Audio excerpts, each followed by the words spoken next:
కార్యక్రమానికి ఇచ్చేసినటువంటి పెద్దలు నారగోని గారు, అలాగే సామాజిక Telangana intellectual forum professor Murali Manohar sir గారికి, మా నాయకులు జానయ్య గారికి, మా టీవీఆర్ గారికి, మా చారి గారికి, మా జైపాల్ గారికి, అలాగే మా సోదరి నీరజ గారికి, నందు గారికి, అలాగే మా అసలు టైగర్ బీసీ పొలిటికల్ ఫ్రంట్ చైర్మన్గా ఉన్నటువంటి మిత్రుడు మా గౌడ్ సాబ్కి, అలాగే నందుకు ఎలికట్టి విజయ్ కుమార్ గారికి, అందరికీ కూడా అందరికి మిత్రులందరికి కూడా, సతీష్ కుమార్ గారికి కూడా అందరికీ నమస్కారం. అసలు ఏంది మీడియా సమావేశం ఎందుకు పెట్టుకున్నామంటే, ఇది కుమ్మెర ఘటనతో ప్రారంభమై కుమ్మెర ఘటనతో ముగిసిపోయేటువంటి వ్యవహారం కాదు. ఇలా అనేకమైనటువంటి దాడులు, అనేకమైనటువంటి అణిచివేతలు బీసీ సమాజం పైన నిత్యం జరుగుతూనే ఉన్నాయి. బయటికి వచ్చిన ఘటనలు చాలా తక్కువ. బయటికి రానటువంటి ఘటనలు కోకొల్లలుగా ఉన్నాయి. ఇంకా కుమ్మెర మల్లన్న జాతరలో జరిగినటువంటి ఘటన సోషల్ మీడియా ద్వారా మా దగ్గరికి చేరగలిగింది. కానీ అసలు కరెంటే లేని గ్రామాలలో అనేకమైనటువంటి దోపిడీలు, హింసలు బీసీ వర్గాలపైన జరుగుతున్నాయి. మరి దీనికి పరిష్కారం ఏంది, ఎన్ని రోజులు ఇలా జరగాలి అనేటువంటిది చాలా కీలకమైనటువంటి ప్రశ్న మా సమాజాన్ని తొలుస్తున్న సందర్భంలో మేమందరం కూడా ఒకే ఒక్క అంశాన్ని మీ ముందు పెట్టాలనుకుంటున్నాం. ఇటీవల కాలంలో ఆంధ్రప్రదేశ్ ప్రభుత్వం బీసీలకు అట్రాసిటీ చట్టాన్ని తీసుకొచ్చింది. అంటే బీసీలను ఎవరైనా ఇబ్బంది పెట్టినా, కులం పేరుతో దూషించినా, భౌతికంగా దాడులు చేసినా, లేదంటే సామాజికంగా వెలివేతకు గురి చేసినా ప్రత్యేక చట్టం ద్వారా వాళ్ళు శిక్షించబడతారు. మరి తెలంగాణ రాష్ట్రంలో ఎస్సీ ఎస్టీల కంటే కూడా ఎక్కువగా సామాజిక హింసకు, ఒత్తిడికి గురవుతున్నటువంటి వర్గాలు బీసీలు. ఎస్సీ ఎస్టీ సోదరుల కంటే ఎస్సీ ఎస్టీ అట్రాసిటీ యాక్ట్ ఉంది కాబట్టి వాళ్ళకి కొద్దో గొప్ప రక్షణ కవచంగా ఉంది. మరి మా బీసీల కోసం ఎలాంటి చట్టం లేదు. సోషల్ బైకాట్కి సంబంధించినటువంటి అంశాల్లో మహారాష్ట్ర, కర్ణాటక లాంటి ప్రాంతాల్లో కొన్ని సెక్షన్స్ లేదంటే కొన్ని శిక్షలు ప్రత్యేకంగా ఉన్నప్పటికీ తెలంగాణ రాష్ట్రంలో బీసీలకు ఎలాంటి రక్షణ చట్టం లేని కారణంగా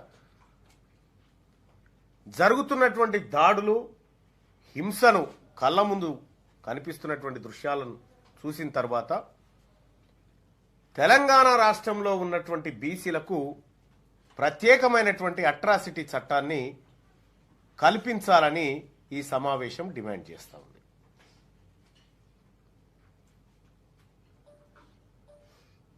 మరి ఇది చట్టం కల్పించడం ద్వారా హింస ఆగిపోతుందా? ఇవన్నీ చేసిన తర్వాత ఇంకా ఎవరు బీసీల మీద దాడులు చేయరా అంటే అది చెప్పడానికి కూడా లేదు. అల్టిమేట్గా కింది వర్గాలు అధికారంలోకి వచ్చినప్పుడు మాత్రమే కొద్దో గొప్ప దీన్ని నివారించేటువంటి అవకాశం ఉంటుంది. ఇవాళ కుమ్మెర మల్లన్న జాతరలో జరిగినటువంటి ఘటనలో మా రజక బిడ్డ పైన దాడి జరిగింది. ఇవాళ మా బీసీ ప్రభుత్వం ఉంటే 8 మందిని ఎన్కౌంటర్ చేస్తుంటిమి కూడా. మా బీసీ ప్రభుత్వం ఉంటే ఆ 8 మంది రెడ్లను ఎన్కౌంటర్ చేస్తుంటిమి. ఎందుకంటే రెడ్డి ప్రభుత్వం ఉండి, వెలమ ప్రభుత్వం ఉండి మా బీసీలను ఎన్కౌంటర్ చేసిరు కదా దిశ పేరుతోటి. సేమ్ మేము కూడా అప్లై చేస్తుంటిమి. ఆ రోజు దిశకు అది జరగకూడదు, ఈరోజు మా రజక బిడ్డకు అది జరగకూడదు, ఒక ఎస్సీ ఎస్టీ మైనార్టీలకు ఎవరికి కూడా జరగకూడదు. కానీ పాలకపక్షము ఒక వర్గానికి కొమ్ము కాస్తూ ఆ వర్గ ప్రయోజనాల కోసం మా వర్గాలను ఎంతటి హింసకైనా గురి చేస్తున్నటువంటి సందర్భంలో మేము కూడా అలాగే ఆలోచిస్తే సత్యనారాయణ అన్నట్టుగా, లేదంటే మనోహర్ సార్ అన్నట్టుగా, మురళీ మనోహర్ సార్ అన్నట్టుగా సివిల్ వార్కు దారితీస్తుంది. ఇప్పటికే తెలంగాణ రాష్ట్రంలో రెడ్లకు బీసీలకు కుదురుతలేదు పొంతర. వాళ్ళు దోషులుగా, ఈ ఘటన తర్వాత దోషులుగా తలదించుకొని తిరుగుతున్నటువంటి పరిస్థితుల్లో ఒక ఆయన పొద్దున నాకు ఫోన్ చేసిండు. ఫోన్ చేసి ఆయన ఏమంటాడంటే ఓసీలకు అట్రాసిటీ చట్టం కావాలన్నట్టు ఆయన చెప్తున్నాడు. నాకు ఓసీలకు అట్రాసిటీ చట్టం కావాలి, మమ్మల్ని ఎవడు ఏమనొద్దు అని చెప్తా ఉన్నాడు. అంటే బీసీ ఇంకా అట్రాసిటీ చట్టం లేనిదే ఒక బీసీలకే కదా ఇక. అంటే మీ ఓసీలు వచ్చి, మీ రెడ్లు వచ్చి మా మీద దాడులు చేయొచ్చు, ఏదైనా చేయొచ్చు. పొద్దున సిరిసిల్ల నుంచి ముదిరాజ్ సమాజం నా దగ్గరకు వచ్చింది. ఒక కార్యక్రమంలో భాగంగా వస్తే వాళ్ళు చెప్తున్నటువంటి ఒక మాట చాలా భయంకరంగా. ఒక ఆయన బండి మీద పోతుంటే స్కూటీకి ఆ రెడ్డి ఆమె కొంగు దాకింది. కొంగు దాకి ఆ చీర తినిగిపోతే అతన్ని చంపేసిరట అన్నే రెడ్లంతా కలిసి. ఒకవేళ మేమే అట్లా చంపాలనుకుంటే ఈ భూమి మీద రెడ్లే ఉండకపోతుండే. అంటే మీరు మీ ఆత్మగౌరవం కోసం, మీ అహంకారపూరితమైనటువంటి వ్యవహారంతో మా మీద దాడులు చేస్తూ ఉంటే మేమెందుకు ఊరుకోవాలి? మేము ఊరుకోవడానికి సిద్ధంగా లేదు. ప్రభుత్వం మాకు రక్షణ చట్టాన్ని తీసుకొచ్చే వరకు మా పందా బరాబర్ తెలంగాణ రాజ్యాధికార పార్టీ పందా ఏ రకమైనటువంటి బల ప్రదర్శనకైనా మేము సిద్ధం. మేము చూస్తూ ఊరుకోవడానికి సిద్ధంగా లేము.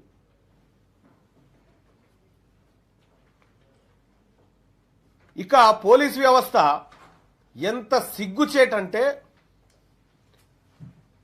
ఈ మల్లన్న జాతర ఘటనలో జరిగినటువంటి అంశాన్ని మీ ముందుకు తెస్తే ఇక్కడ ఉన్నటువంటి మా ప్రొఫెసర్లకు, మా బీసీ నాయకులకు చెప్తా ఉన్నా. నేనే పోయి డిఎస్పీ గారిని అడిగిన, నేను మా జానయ్య గారు అందరం పోయి అడిగితే ఇరు వర్గాల పైన కేసులు నమోదు చేసినాం. ఇరు వర్గాల పైన కేసులు నమోదు చేసినామంటే ఆ 2 ఎఫ్ఐఆర్ కాపీలు ఇక్కడదే అంటే ఒకటే ఎఫ్ఐఆర్ కాపీ తెచ్చాడు. ఏది 2 బుక్ చేసినాం అన్నావు అంటే లేదు, బీసీలు ఇచ్చినటువంటి కంప్లైంట్ ను కోర్టుకు పంపించినాం, కోర్టు బుక్ చేయమంటే బుక్ చేస్తాం, ఈ రెడ్లు ఇచ్చిన దాన్నేమో వెంటనే ఎఫ్ఐఆర్ చేసినాం, మరి దీన్ని ఎందుకు పంపలేదయా అని అడిగిన. ఆయన సప్పుడు చేయడు. రెండో అంశం, ఎఫ్ఐఆర్ కట్టినావు. ఎవరు? రెడ్లు ఇచ్చిన పిటిషన్కి ఎఫ్ఐఆర్ కట్టినావు. ఏమని కట్టినావు? అందులో ఏం రాసినావు? ఆ సాకలి రజక సామాజిక వర్గానికి చెందిన కుటుంబ సభ్యులు 8 మంది రెడ్ల మీద దాడి చేసి వాళ్ళని గాయపరిచి వాళ్ళని తన్ని రెడ్లను విపరీతమైనటువంటి దెబ్బలు కొట్టడం ద్వారా వాళ్ళకి రెడ్ల గాయాలైనాయి అని ఎఫ్ఐఆర్ రాసిండు. మరి గాయాలైన రెడ్లు దవాఖానలు ఉండాలి కదా, ఇండ్లకు తాళాలు వేసేటి వారిపోయారు. గాయాలైన రెడ్లు దవాఖానలలో ఉండాలి, హాస్పిటళ్లలో ఉండాలి, ఎటు పోయిరు అంటే నీ ఎఫ్ఐఆర్ తప్పు. ఒకవేళ నీ ఎఫ్ఐఆర్ కరెక్టే అయి ఉంటే వాళ్ళు దవాఖానలలో ట్రీట్మెంట్లలో ఉండాలి. పోలీసు వ్యవస్థ చాలా దుర్మార్గంగా ఈ కేసును పక్కదారి పట్టించడానికి ఈ రెడ్ల కనుసన్నల్లో పోలీసు వ్యవస్థ నడుస్తూ ఉంది. కాసిం రజ్వీ కనుసన్నల్లో రజాకార్లు ఎట్లా నడిచిరో ఈ రెడ్ల కనుసన్నల్లో పోలీసు వ్యవస్థ నడుస్తూ ఉంది. ఈ పోలీసు వ్యవస్థ మాది కాదని అర్థమైంది, ఈ ప్రభుత్వం మాది కాదని అర్థమైంది. మాదేదన్నా ఉందంటే అది కుమ్మెర మల్లన్న గుడి ఒక్కటే మాది. దాని మీద దండయాత్రలు చేసి ఆక్రమించుకునే ప్రయత్నం చేస్తూ ఉన్నారు. మా సంస్కృతిని దెబ్బగొట్టే ప్రయత్నం చేస్తూ ఉన్నారు. మా చిన్నపిల్లల ప్రాణాలంటే లెక్కలేదా? ఒకవేళ ఆ కుమ్మెర మల్లన్న జాతరలో చనిపోయింది 2 నెలల పసికందు రజక బిడ్డ కాకుండా రెడ్డి బిడ్డ అయితే ఇవాళ ఎట్లుండు రాష్ట్రం చెప్పండి. ఒక రెడ్డి అయిన బిడ్డనే ఆ తొక్కిసలాట్లో చనిపోయింది అనుకుందాం. ఇవాళ ఎట్లుండు పరిస్థితి? ఇవాళ ఏం చెప్తుండే రెడ్లంతా? వాడిని ఈ పాటికి ఎన్కౌంటర్ చేయకపోతుండే. అందుకోసమే వాళ్ళని అరెస్ట్ కాదయా ఎన్కౌంటర్ చేయాలని చెప్తున్నాం. ఇక అరెస్ట్ ఏమొద్దు, ఇన్స్టాంట్ జస్టిస్ దిశ విషయంలో చేసి చూపెట్టిరు కదా, అదే చేసి చూపెట్టిరు ఇప్పుడు కూడా.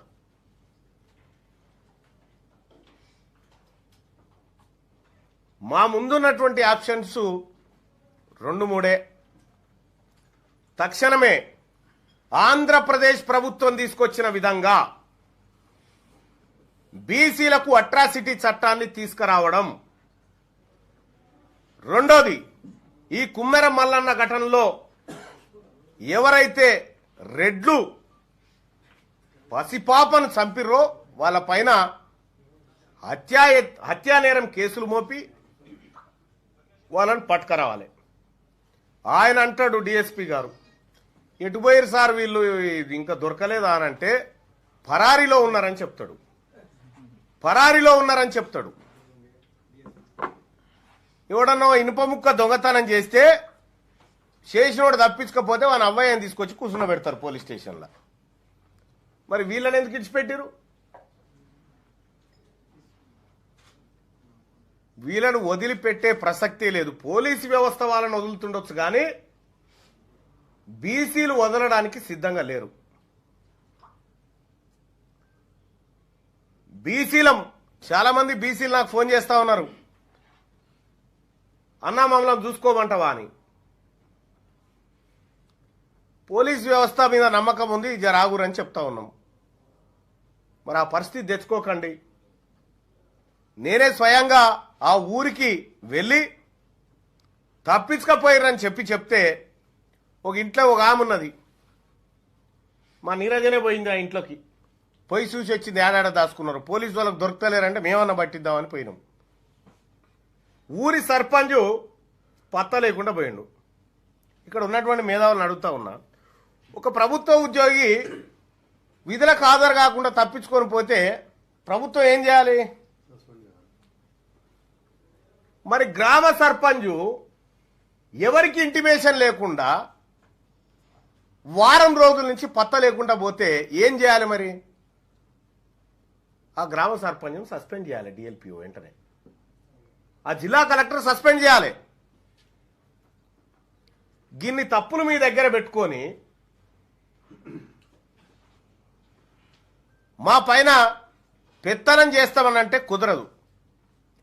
ముఖ్యమంత్రి రేవంత్ రెడ్డి గారికి ఇంకా వినిపించకుండా వచ్చినా ఈ మాట? మా వర్గాల మనవడు కాబట్టి, మా వర్గాల మనవరాలు కాబట్టి నీకే బాధ అయితలేదు. ఖచ్చితంగా ఈ వచ్చే అసెంబ్లీ సమావేశాలలోనే మా బీసీలకు రక్షణ చట్టం కావాలి. బీసీలకు రక్షణ చట్టం కావాలి.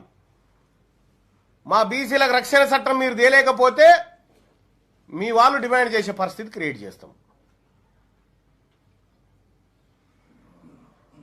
అలాగే ఈ కుమ్మెర మల్లన్న జాతరలో జరిగినటువంటి ఘటనే కాదు, ప్రతిరోజు ఏదో ఒక ఊర్లో మా వాళ్ళపైన దాడులు జరుగుతూనే ఉన్నాయి. ఇక మేము ఊరుకోవడానికి సిద్ధంగా లేము. Enough is enough. ఇక ఎక్కడ మా వర్గాల జోలికి వచ్చినా, మా వర్గాల పైన, మా ఉద్యోగస్తుల పైన కానీ ఎక్కడైనా అగ్ర కులాలు, రెడ్లు, వెలమలు పెత్తనం చెలాయించి అణిచివేస్తామంటే ప్రత్యక్ష దాడులకు కూడా వెనుకకు పోము. మా ఆత్మగౌరవం ఇంపార్టెంట్ మాకు. మేము ఎవరికి జోలికి పోము, మా జోలికి వస్తే ఊకోము.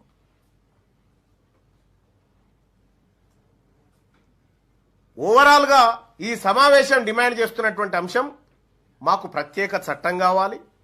ఇదే అంశాన్ని కొనసాగింపుగా మార్చి 2వ తారీఖు రోజు ఇందిరా పార్క్ దగ్గర మా సమాజం అంతా కూర్చుంటా ఉంది, గలమెత్తబోతా ఉంది. అలాగే ఆ ఇందిరా పార్కు సమావేశానికి తెలంగాణ రాష్ట్రంలో రెడ్లు, వెలమల చేత హింసకు గురైన మా బీసీ కుటుంబాలను కూడా పిలుస్తాం. దానికి ప్రత్యక్షంగా మీరు చూడాలి వాళ్ళకేం జరిగిందనేది ఈ సమాజం ముందు పెడతాం. రాబోయేటువంటి అసెంబ్లీ సమావేశాల్లో బిల్లు, బీసీ అట్రాసిటీ బిల్లు తేవడం కోసం బీసీ మంత్రులు కొండా సురేఖ గారు, వాకాటి శ్రీహరి గారు, పొన్నం ప్రభాకర్ గారు, మీరందరూ కూడా డిమాండ్ చేయాల్సినటువంటి అవసరాన్ని గుర్తిస్తా ఉన్నాం. అలాగే వివిధ పార్టీలో ఉన్నటువంటి బీసీ ఎమ్మెల్యేలకు కూడా మేము రిక్వెస్ట్ చేస్తా ఉన్నాం. అలాగే డిమాండ్ రూపకమైన రిక్వెస్ట్ అనుకోండి, బీసీలకు అట్రాసిటీ చట్టం అవసరం. ఇలా కుమ్మెర మల్లన్న జాతరలో జరిగింది గాంధీ భవన్లో రోజుకోటి జరుగుతుంటది, సీక్రెట్ రూమ్ లో. టీఆర్ఎస్ భవన్లో జరిగేది గదే. ఈడనేమో జాతరలో తన్నీరు, ఆడనేమో రూమ్లలో తంతారు గంతే. అట్రాసిటీ అవసరం ఈ వర్గాలకు. కాబట్టి మేము ఓవైపు రాజ్యాధికారం దిశగా అడుగులు వేస్తూనే మాకు కావాల్సిన హక్కుల్ని సాధించుకోవడం కోసం కార్యాచరణలు రూపొందించుకొని ముందుకు పోతా ఉన్నాం. ఈ సమావేశం ముఖ్య ఉద్దేశం మార్చి 2వ తారీఖు రోజు ఇందిరా పార్క్ దగ్గర జరిగేటువంటి మహాధరణ కార్యక్రమం ఏదైతే ఉందో అన్ని వర్గాల బీసీ సమూహం అక్కడ ఒకతాటికి రాబోతా ఉంది. అట్రాసిటీ చట్టం కోసం గొంతెత్తబోతా ఉంది. ఈలోపే ప్రభుత్వం ప్రకటన చేసి అట్రాసిటీ చట్టం తీసుకొస్తా ఉన్నాం బీసీల రక్షణ కోసం, బీసీల ఓట్లతోనే మా ప్రభుత్వం అధికారంలోకి వచ్చింది కాబట్టి మేమందరం కూడా బీసీల సౌజన్యం కోసం, వాళ్ళ సంక్షేమం కోసం చట్టం తెస్తామంటే సంతోషమే. లేదు అన్నప్పుడు ఖచ్చితంగా అది ఏ రకంగా సాధించుకోవాలో ఆ రకంగా సాధించుకుంటాం. రాబోయే 2028 నాటికి బీసీలం ఖచ్చితంగా అధికారం వైపు పోయి, మీరు చేయని ఎడల మేమే ఇవన్నీ నెరవేర్చుకోవడానికి ముందుకు పోతా ఉన్నాం. మార్చి 2వ తారీఖు నాడు ఇందిరా పార్క్ దగ్గర కలుద్దాం.